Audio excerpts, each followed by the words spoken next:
Olá, meus amigos e minhas amigas. Dos diversos assuntos sobre os quais falaremos no vídeo de hoje, iniciamos falando sobre uma prática que Moscou tem usado na guerra com a Ucrânia. Nos últimos tempos, os russos começaram a usar drones novos e de fabricação barata para tentar identificar defesas aéreas ucranianas, filmar danos e atuar como iscas. Imagine drones feitos de materiais simples como espuma plástica e madeira compensada. Parece um pouco improvisado, né? Mas é exatamente isso que eles estão fazendo. Conforme explicou Andriy Cherniak, um porta-voz da agência de espionagem militar ucraniana, esses drones estão sendo usados para descobrir onde estão posicionados os grupos móveis da Ucrânia e onde estão as metralhadoras que podem derrubá-los. Eles estão tentando obter um mapa completo das defesas aéreas da Ucrânia. Esses drones carregam câmeras e até cartões SIM de celular ucranianos para enviar imagens de volta para os militares russos. Esses detalhes mostram como a Rússia está se adaptando e tentando novas tecnologias para ganhar vantagem nos seus ataques diários de mísseis e drones sobre cidades e infraestruturas ucranianas. É claro que vocês sabem que os drones de ataque Shahed de design iraniano se tornaram uma parte importante desses ataques aéreos russos. Esses drones voam até o alvo e detonam no impacto, causando destruição em níveis bem consideráveis. A Rússia está usando drones com câmeras que, embora não carreguem explosivos, se parecem muito com os drones Shahed regulares e voam junto com eles. Claro que isso é uma jogada bem astuta, porque acaba forçando a Ucrânia a derrubar todos os drones, revelando assim a localização dos seus sistemas de defesa aérea. Cherniak mencionou que esses novos drones custam cerca de $10 mil cada, o que é muito mais barato do que produzir mísseis de defesa aérea.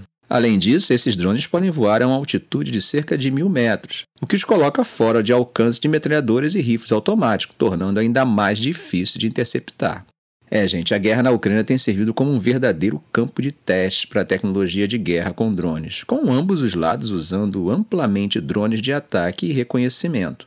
A Ucrânia tem investido na produção doméstica de drones para tentar equilibrar suas capacidades de ataque com as de Moscou, inclusive realizando ataques de drones de longo alcance em alvos russos, como refinarias de petróleo.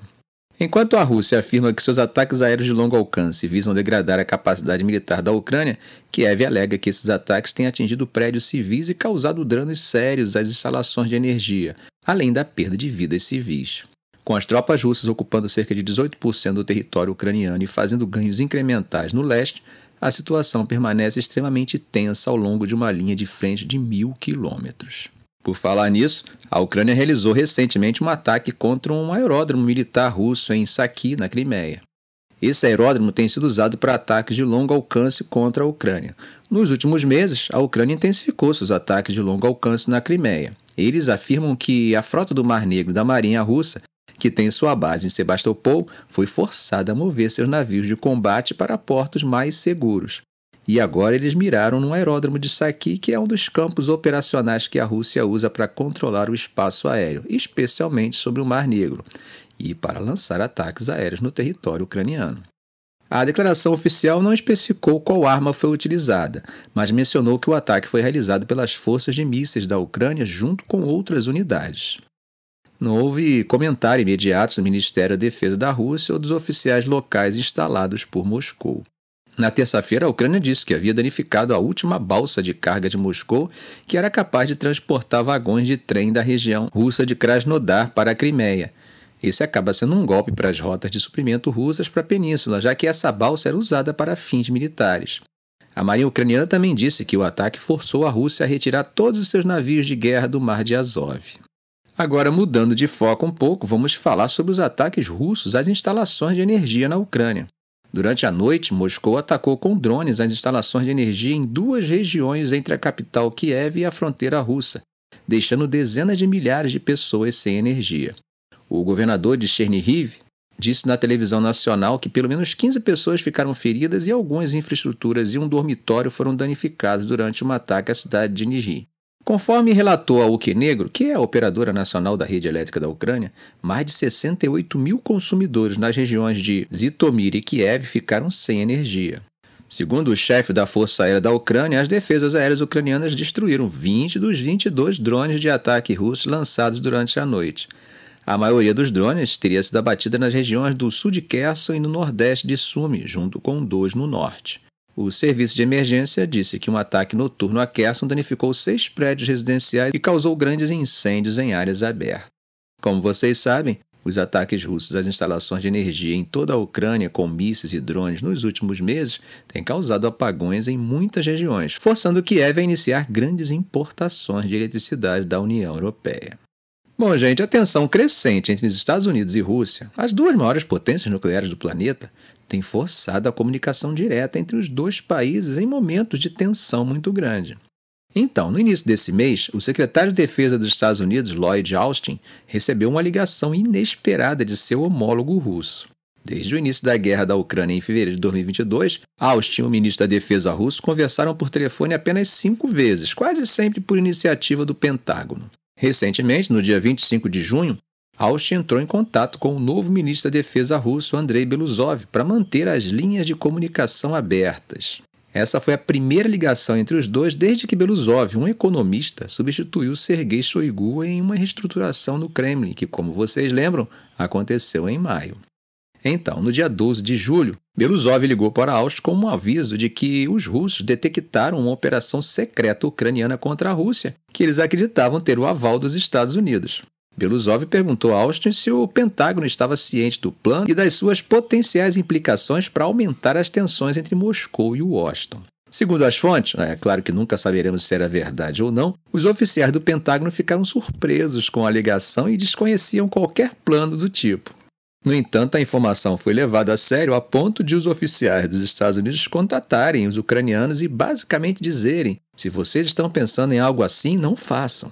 Apesar da profunda dependência da Ucrânia dos Estados Unidos para apoio militar, de inteligência e diplomático, os oficiais ucranianos nem sempre são transparentes com seus colegas americanos sobre suas operações militares. E isso tem frustrado os oficiais dos Estados Unidos que acreditam que essas operações não melhoraram a posição da Ucrânia no campo de batalha, mas sim arriscaram alienar aliados europeus e ampliar a guerra. Como exemplo disso, podemos lembrar dos ataques ucranianos contra a infraestrutura de óleo e gás da Rússia, que afetavam interesses tanto dos Estados Unidos quanto de alguns países europeus, sem contar os riscos para a economia global como um todo. Nos últimos 2 anos, algumas dessas operações que preocupam os Estados Unidos incluíram um ataque a uma base aérea russa na costa oeste da Crimeia, a explosão de um caminhão que destruiu parte da ponte do Estreito de Kerch, que liga a Rússia à Crimeia, e ataques de drones no interior da Rússia.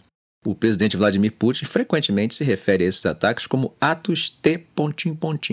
usando-os como evidências para justificar as alegações de que a invasão da Ucrânia é, na verdade, uma guerra defensiva.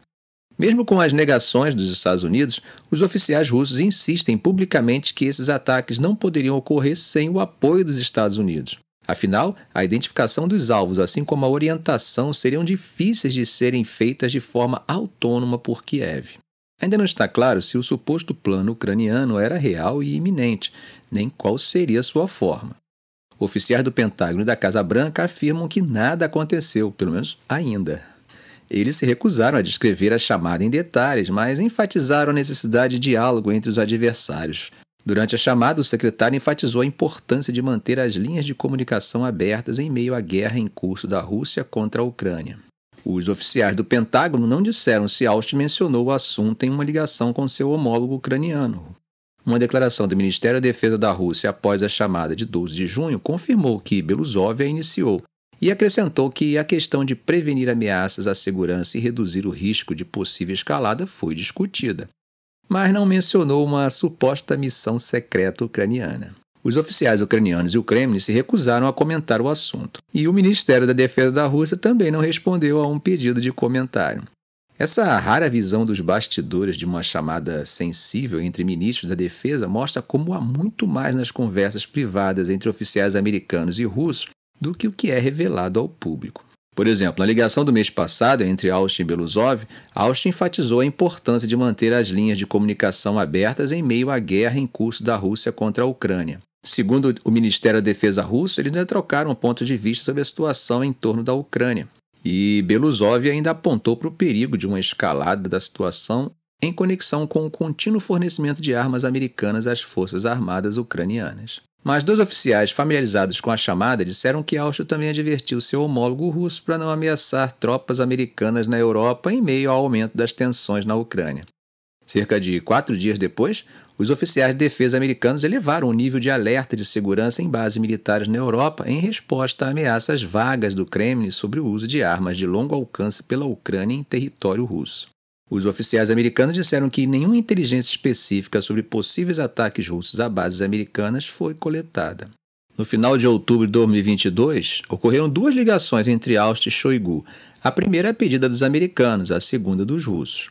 O resumo do Pentágono sobre a segunda chamada afirmou que o secretário Austin rejeitou qualquer pretexto para a escalada russa e reafirmou o valor da comunicação contínua em meio à guerra da Rússia contra a Ucrânia. Pouco depois, foi relatado que líderes militares russos discutiram recentemente quando e como Moscou poderia usar uma arma nuclear tática na Ucrânia, isso segundo vários oficiais dos Estados Unidos. O presidente Vladimir Putin não participou das conversas com seus generais que ocorreram enquanto a Rússia intensificava a retórica nuclear e sofria reveses no campo de batalha. Mas o fato de líderes militares russos estarem discutindo o assunto alarmou a administração Biden, porque mostrava o quão frustrados estavam com suas falhas na Ucrânia e sugeria que as ameaças veladas de Putin para usar armas nucleares poderiam não ser apenas palavras. Ficamos por aqui. Se esse vídeo foi útil para você, faça um comentário, compartilhe em suas redes sociais, dê um like. E é claro, se ainda não for inscrito, inscreva-se no canal e ative o sininho para não perder os próximos vídeos. Ok, gente? Um grande abraço do professor Arão Alves.